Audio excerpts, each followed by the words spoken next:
The fire's warm, but the woods never rest. You've found your way beyond the pines. The Thing Under the Dock. I grew up spending summers at my uncle's cabin on Turtle Lake. Most nights were quiet except for the loons, but there was one spot we avoided, the old wooden dock near the reeds. Every so often, when the water was still, you'd hear something knock from underneath. 3 slow, heavy thuds, like someone tapping from below the boards.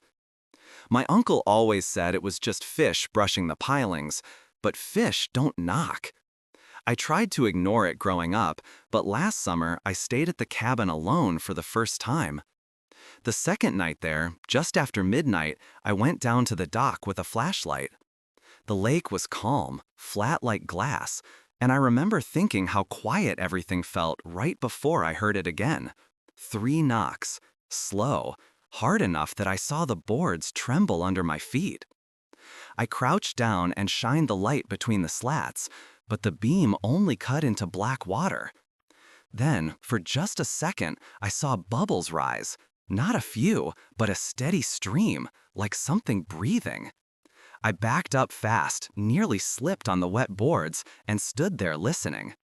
The whole lake was still, the kind of still where you can hear your own pulse in your ears.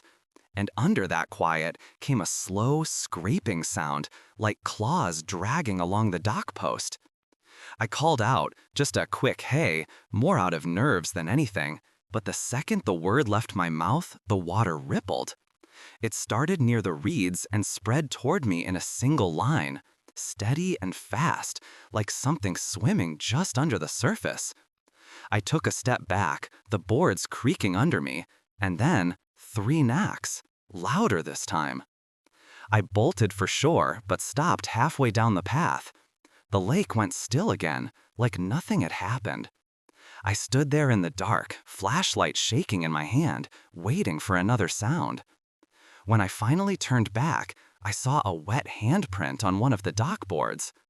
The fingers were too long, almost double the length of mine, and they were pressed deep into the wood, like something heavy had been holding on. I didn't sleep that night. Every time the house settled, I thought I heard the knock again, faint through the floorboards. By morning, I convinced myself I'd imagined it. But when I went down to the dock after sunrise, the handprint was still there, dry now, but clear as ever. The wood around it was pale, almost bleached, like the lake had pulled something out of it. I packed up that afternoon, told myself I'd come back when my uncle was around. But a week later, curiosity got the better of me. I drove back out just before dusk. The lake looked normal again, except the dock was lower in the water than I remembered, like something heavy was hanging beneath it. I walked out slow, boards groaning under my weight, and knelt by the edge with my phone light aimed down. At first, I didn't see anything, just my reflection shaking in the ripples. Then, a shape moved under the surface, pale and smooth, gliding closer without breaking the water. I leaned in, trying to make sense of it, when a hand shot up and grabbed the edge. The fingers were the same as before, too long, skin gray and waterlogged. They curled over the boards and something pulled hard from underneath. I fell backward and the light from my phone spun across the water. For half a second, I saw its face break the surface. Wide mouth, black eyes, no nose. It didn't climb up, just stared, lips parting like it was trying to speak. Then it let go, slid back beneath the dock, and the lake went still again. The only sound left was the water dripping from the boards where its hand had been. I left that night and haven't been back since.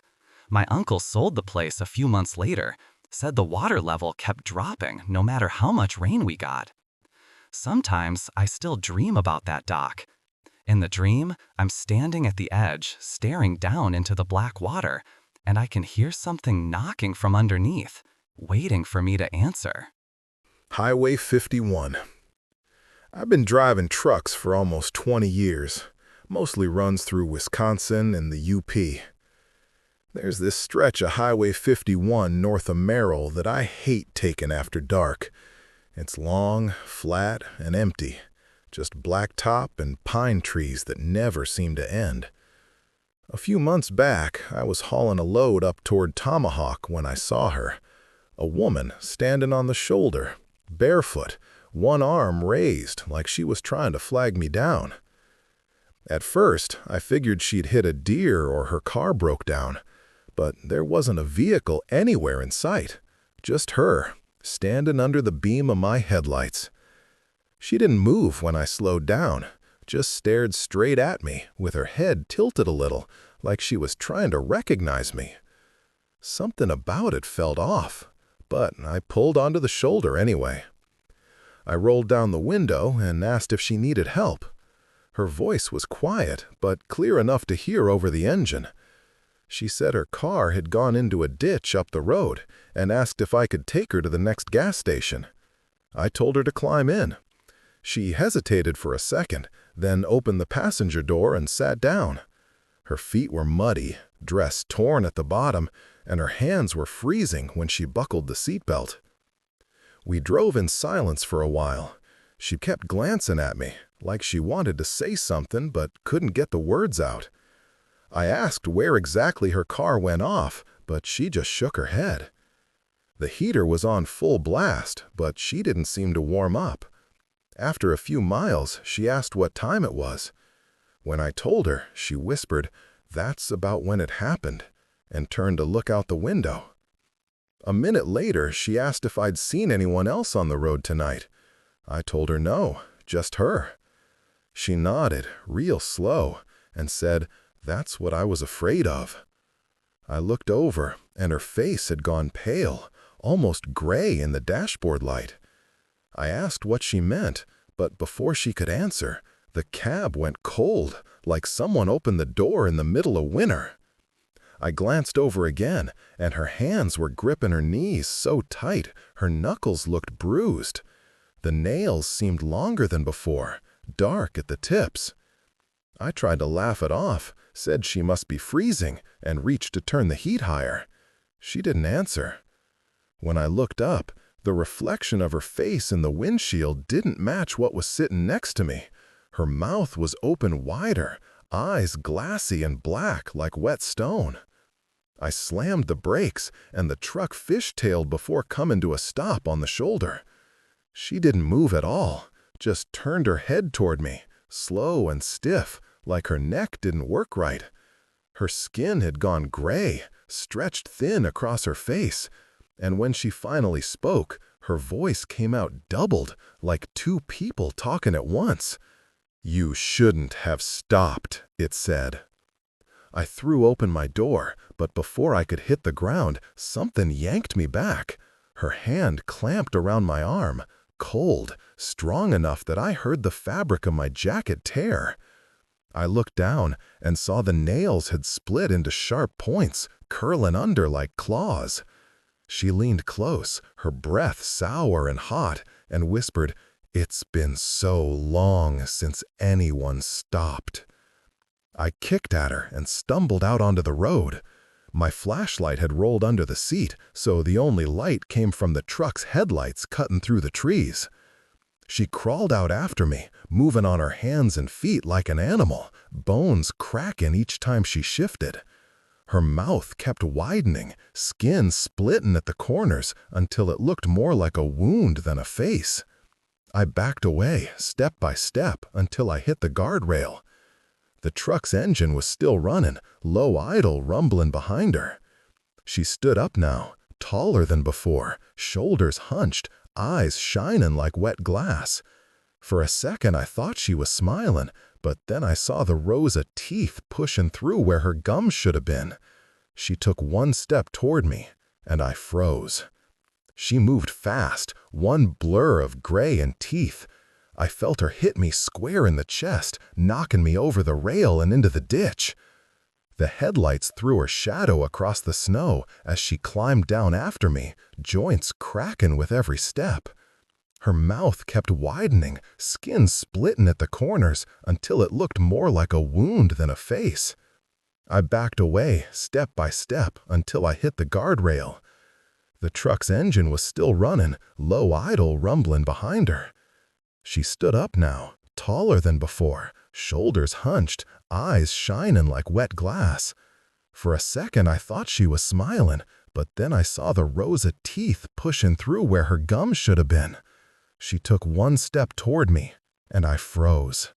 She moved fast, one blur of gray and teeth. I felt her hit me square in the chest, knocking me over the rail and into the ditch. The headlights threw her shadow across the snow as she climbed down after me, joints popping with every step. Her mouth kept widening, skin splitting at the corners until it looked more like a wound than a face. I backed away, step by step, until I hit the guardrail. The truck's engine was still running, low idle rumbling behind her. She stood up now, taller than before, shoulders hunched, eyes shining like wet glass.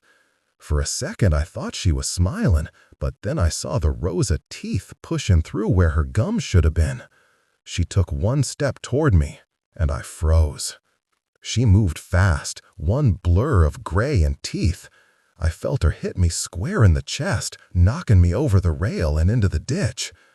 The headlights threw her shadow across the snow as she climbed down after me, joints popping with every step.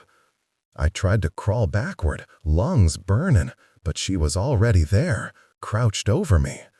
Her face leaned close for me to see my reflection in those black eyes.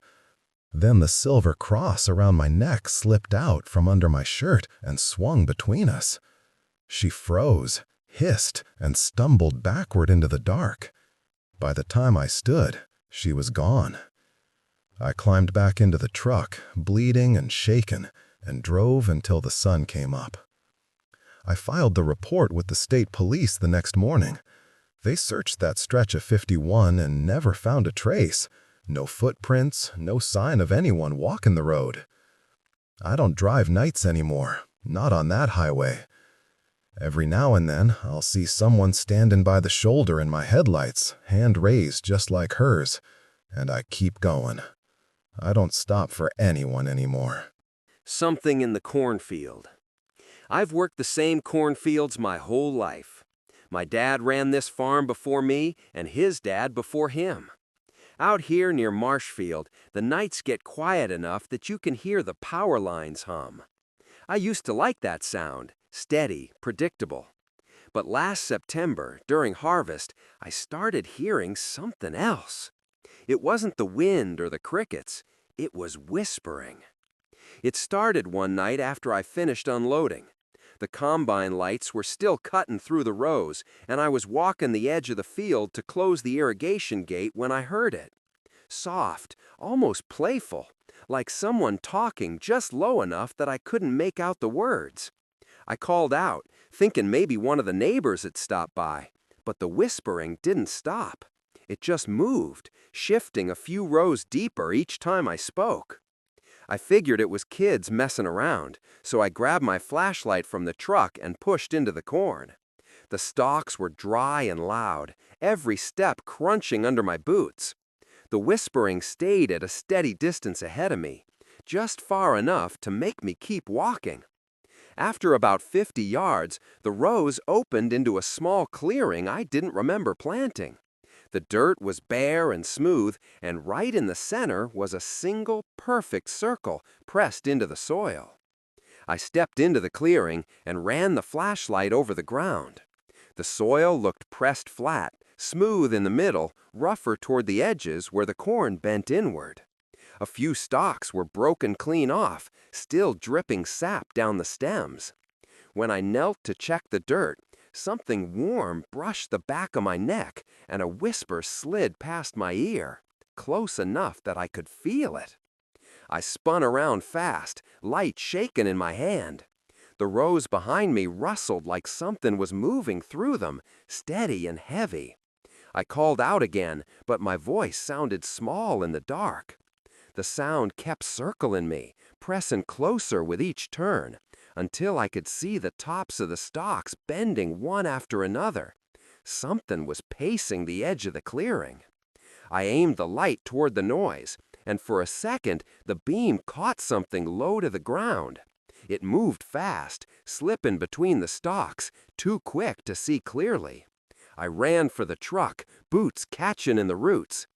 The whispering followed me through the rows, louder now, rising and falling with every step, like it was keeping pace. I burst out of the field and didn't stop running until I hit the gravel road. The lights from the truck looked way too far away. Behind me, the corn kept shifting, row after row, like something was pushing through on all fours. When I finally reached the door, I fumbled the handle and dropped the flashlight. The light rolled under the truck and caught a glimpse of something standing at the edge of the field, just watching me. It stood half hidden in the stalks, tall and thin, shoulders hunched like it barely fit between the rows. I couldn't see its face, just a pale shape where the light hit. It swayed a little, almost curious. I jumped in the cab, started the engine, and threw it into gear. The headlights washed over the field, and for 1 second I saw it step back, bending the corn flat as it slipped out of sight. I drove straight home and parked right in the yard, lights still on the whole way.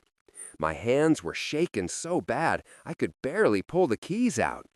I sat there listening to the engine tick and the corn whispering in the wind across the road. I told myself it was just an animal, maybe a deer or a coyote.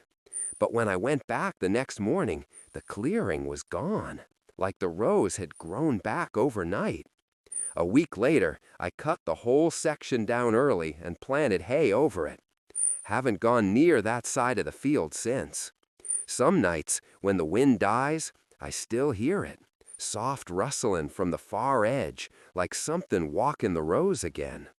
I keep the lights on in the barn now, and I don't work after dark anymore.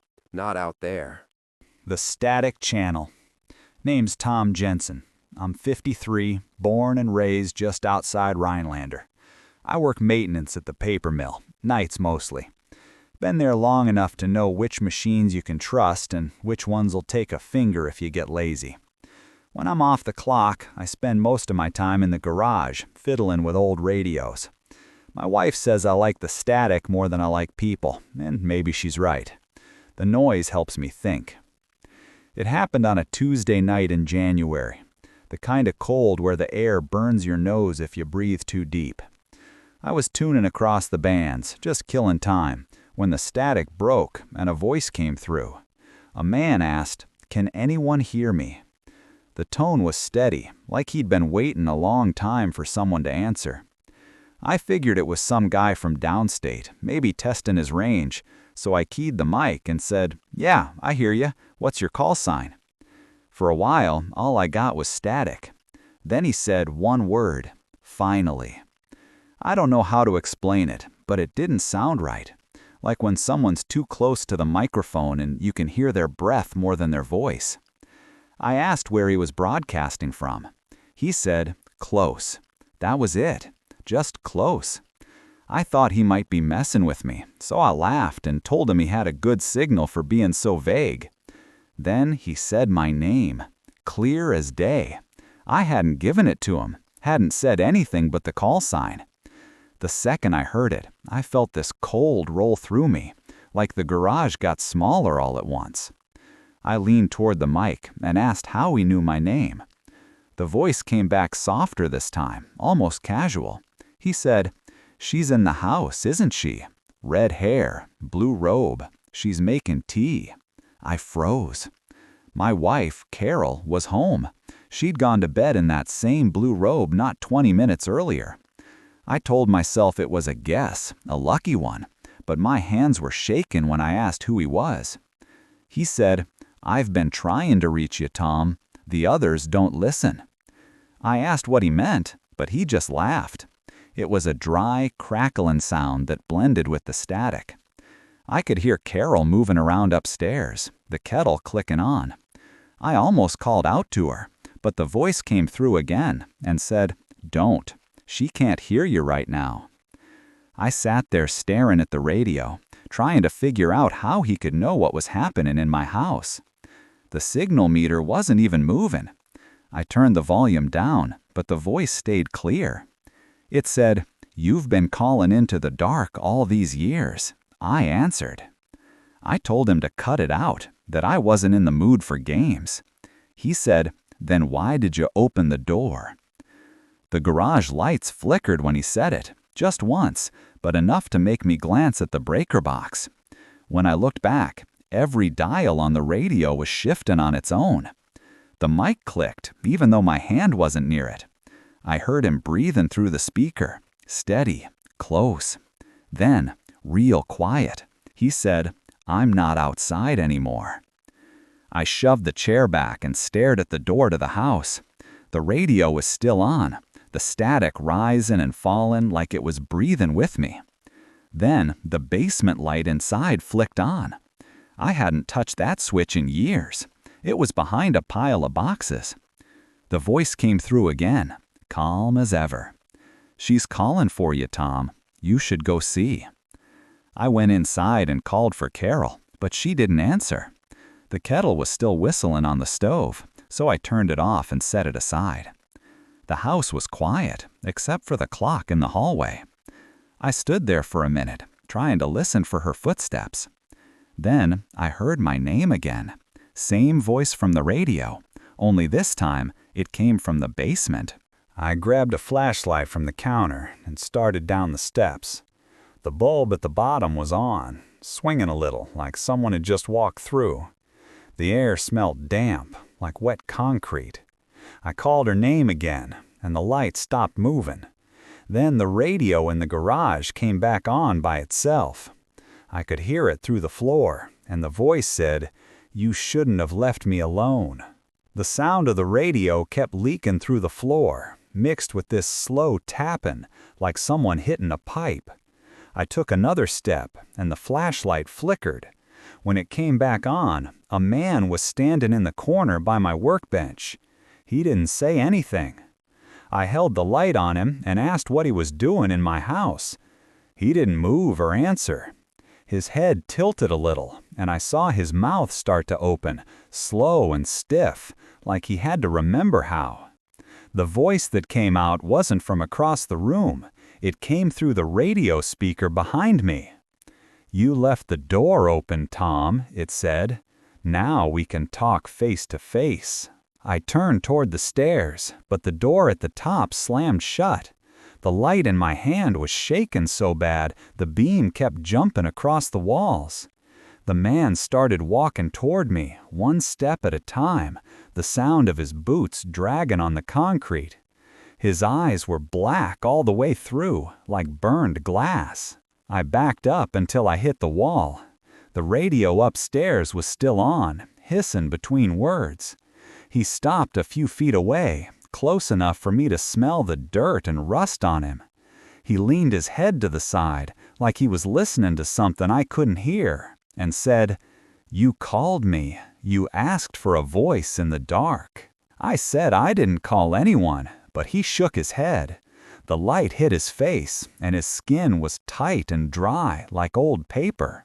He said, "Every time you turned that dial, I heard you. You kept asking who was out there. You wanted an answer."